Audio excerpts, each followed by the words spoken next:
Welcome back, guys. Let's do the Enuma Elish today. Now, it's a Babylonian creation story, but it's not a holy text. Well, it was viewed as such at the time, but it's not a biblical text. So let's do the 12 signs. The first sign is Aquarius, which is represented by the man. Whenever you hear son of man, man, baptism, water pitcher, fountain, stream, river, pond, lake, creek, we're talking about Aquarius. Same with Pisces. Pisces being the water mutable sign. That's obvious mention of water. Aquarius having the water in the sign being poured out. You can talk about water too. Aries is the ram. And in Aries, you have March 21st, which is the spring equinox. It's a 12-hour day, 12-hour night. It's also the excuse me.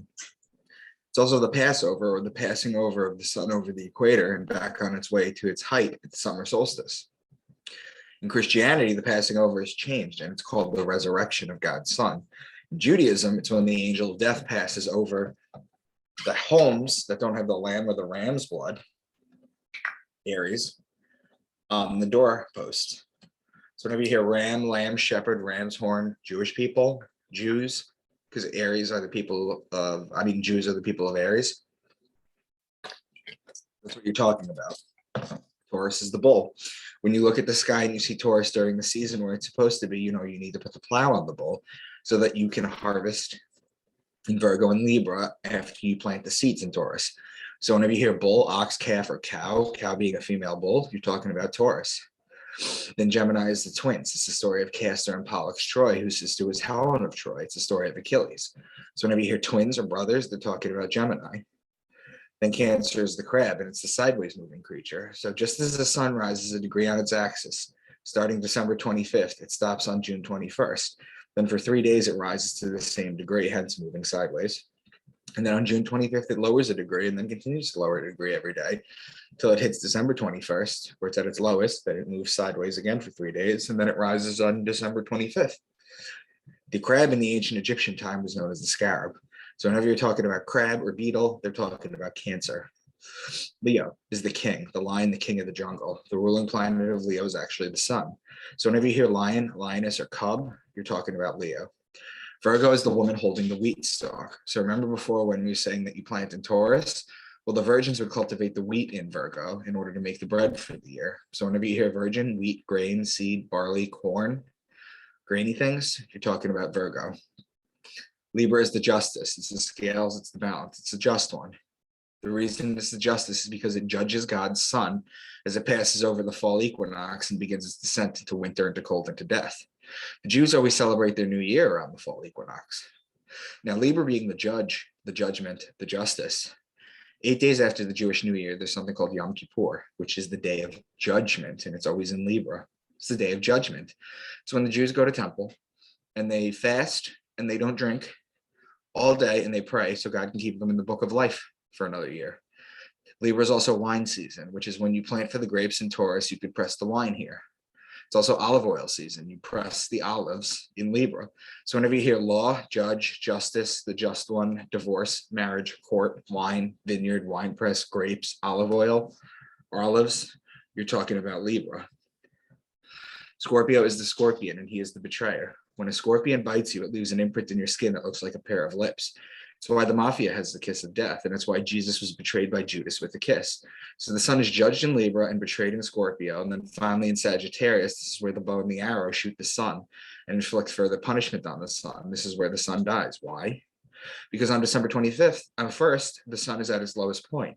It cannot rise any lower. It's dead. It's the dead of winter.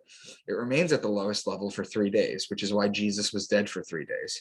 When on December 25th, or the birth of God's son, it rises up another degree and starts to make its way back up to the top.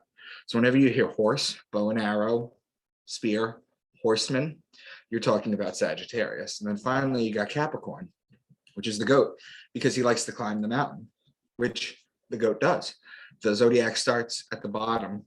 At the very bottom is Capricorn. And that's where it starts climbing up the metaphorical mountain a degree a day, up on its way to its height to Cancer in the summer solstice. So those are your 12 signs that we constantly go through. Tablet 1. At a time when even the glories above had yet to be named, at a time when even the glories above had yet to be named. This was the time before the zodiac was in place, the zodiac and the constellations, that is. And the progenitor, Tiamat, the mother who gave birth to all, intermingled their waters, producing neither field nor marsh. This is where the sign of Aquarius, the man with the water pitcher, the water-based sign, and Pisces, the actual water sign, the fish, was created. Intermingled their waters. So those are the two waters, okay? Neither field nor marsh. Now, I start the zodiac in Aquarius, okay, which is water, and Pisces, which is water. There is neither field nor marsh, because that starts in Aries, the ram, who lives on the marsh, who lives on the field. Okay, the first two are water, so they're water. Within the unsullied waters of the Apsu was Marduk born. He was suckled on the milk of the goddess's old breasts. The unsullied waters are the division between Aquarius and Pisces. It's a metaphor. And the goddess is Virgo, so it's the Virgo-Libra border. Now, those are opposing signs. We always talk about the opposing signs and the connecting signs. Raise the war cry, make them pay for what they have done. Now we're talking about Aries, whose ruling planet is Mars, the god of war. She brought big snakes with piercing teeth and vicious fangs. Their bodies she had infused with poison rather than blood, and she caused these raging dragons to emit deadly beams. This is talking about Ophiuchus, the snake bearer. Also, the raging dragons are Draco the dragon. They are both extraordinarily large constellations. However, they're basically opposing signs. The tail of Draco starts in the Aries Taurus area, and Ophiuchus basically starts in Scorpio Libra. These are opposing locations.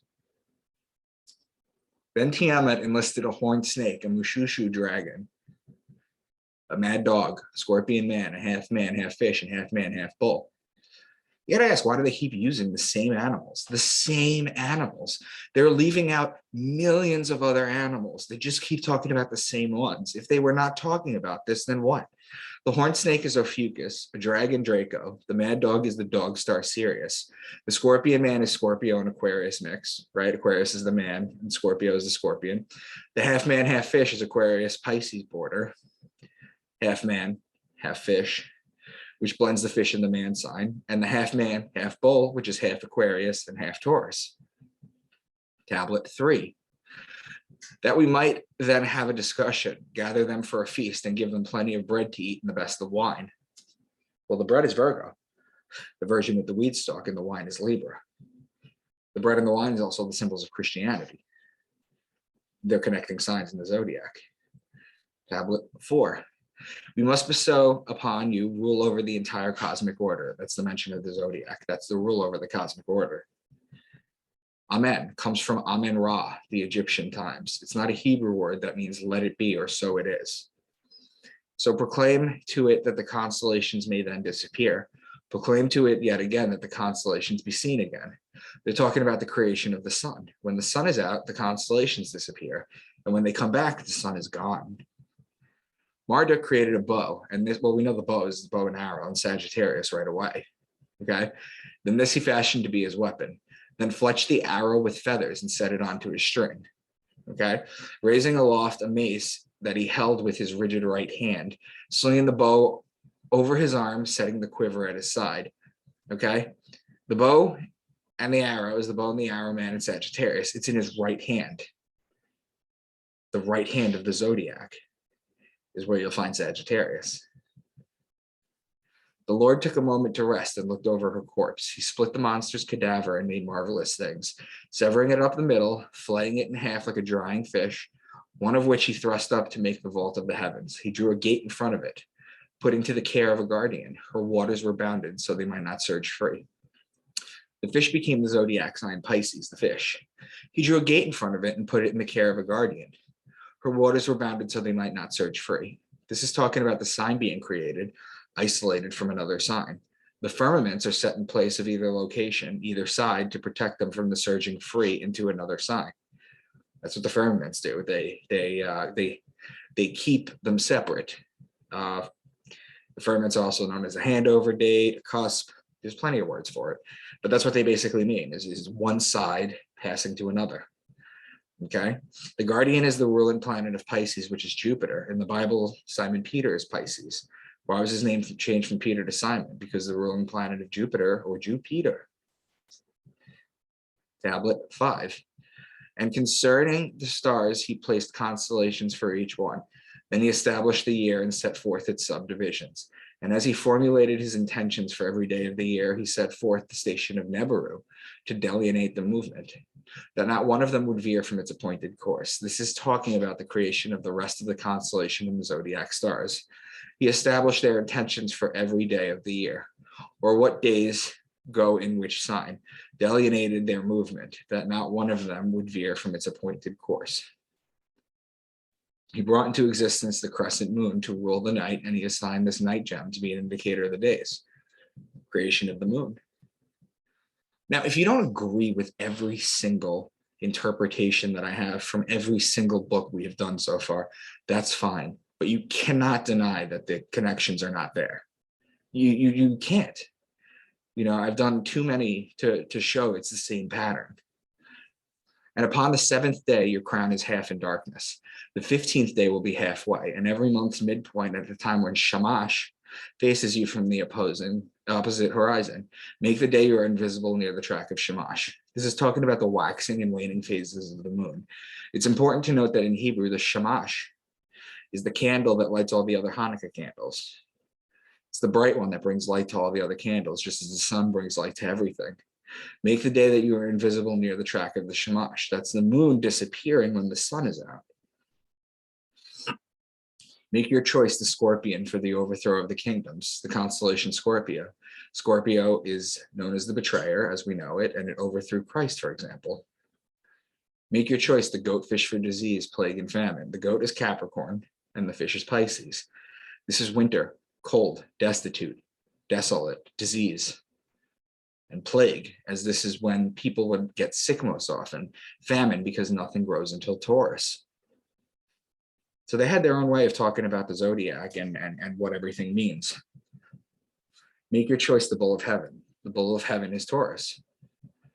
Make your choice the true shepherd. This is the Lamb of God, the good shepherd, which is Aries, the ram. The star cluster will rise at the time of the New Year's festival. Year after year, it will be the most festive day among people. Right, so the New Year's festival. So I wrote Neil deGrasse Tyson story about Sirius. So I have talked and I've reached out to Neil deGrasse Tyson because this idiot talks about how there's nothing important that happens on December 31st or January 1st for the new year. And that's not true. What happens is the sun, I'm sorry, not the sun. If you go out at midnight on December 31st and you look straight up into the sky, you'll see Sirius or Dog Star, and it's at its height for the year. That's when it's at its height for the year. And then you follow it straight down, you have Earth, and then you follow that straight down, you'll have the sun. It's a perfect alignment at midnight across the globe. Okay. So I've reached out to him and I've tried to tell him that, and he just ignores me, or he's never seen it, whatever, fuck him. Anu set upon his lap the bow which had pierced Tiamat and placed a rod of peace at his side. The bow is Sagittarius. In Sagittarius, you have December 21st, which is when the sun dies. The rod of peace was at his side. That's December 25th in Capricorn, because after the sun is killed and the world is in turmoil, 3 days later, the sun rises again and is celebrated on December 25th. It's the offering of peace back to Earth. Then a bull was led by Ea and slaughtered for the banquet. Talking about the Taurus Aquarius border. Why? And within his cellar were placed stocks of wine. Libra Scorpio border. Why? Because Libra is wine season. Those are opposing signs. Call him Enbilu, the master and bringer of wealth. They have a potent God who rules the potents of sacrifice, who guards pastures, lakes, and springs for the land's sake, who releases springs and gives out water in plentiful supply. Well, they're talking about the pastures, lakes, and springs. Pastures are Aries, and the lakes and springs are water, hence the mention of lakes and springs. Okay, lakes and springs, you're talking about Pisces and Aquarius. Okay, Aries and Pisces are connecting signs. Pisces and Aquarius are connecting signs. Second, they ought to know Enbilu, likewise as Ipadun, as the master of the land and farming, bringer of furrows, who manage the canals which are in both heaven and earth. Land and farming is talking about Taurus, which as above, so below. When you see the bull in the sky, you put the plow on the bull on earth and plow. He is called Surser, who heaped the mountain atop Tiamat, who captured among the spoils of war the cadaver of Tiamat. He is the ruler of the land and likewise their good shepherd, who has given freely agriculture, garden land, and plow land. The mention of war is Mars, the god of war in Aries. The shepherd mentioned is still in Aries, as the sheep and the livestock need to be tended to. Who is given freely agricultural, garden land, and plow land, as mentioned just before. Plowing takes place in Taurus. Aries and Taurus are connecting signs. He is called Gil, who collects great piles and masses of grains, bringing both grains and herds, supplies to the land's fertility. This is a mention of the grain or the wheat, the lady with the wheat stalk, Virgo. That's the Enuma Elish. Next, we got the Epic of Gilgamesh, it seems. This one's fun. Well, they're all fun, but this one's especially fun. So I really appreciate you guys watching. Let me know what you think. And hopefully some of you guys will reach out to me.